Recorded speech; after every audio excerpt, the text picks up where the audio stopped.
ભુજના દાદા દાદી પાર્કમાં 80મા સ્વાતંત્ર્ય પર્વની અનોખી ઉજવણી. વડીલોને સિનિયર સિટીઝન કાર્ડનું વિતરણ કરાયું.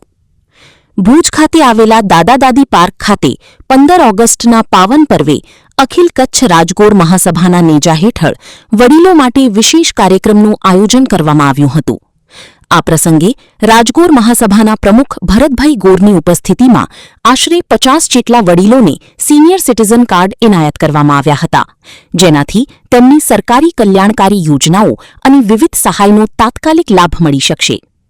કાર્યક્રમ દરમિયાન જગદીશભાઈ ગોરે જણાવ્યા મુજબ દાદા દાદી પાર્ક વડીલો માટે મનોરંજન અને સ્નેહમિલનનું કેન્દ્ર બન્યું છે, જ્યાં કરાઓકે સંગીત, સહભોજન અને વર્ષમાં 5-6 વખત પ્રવાસ પિકનિક જેવા આયોજનોથી વડીલો આનંદ માણે છે.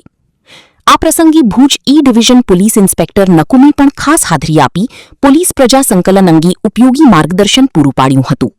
રિપોર્ટ કરણ વાઘેલા, ભુજ.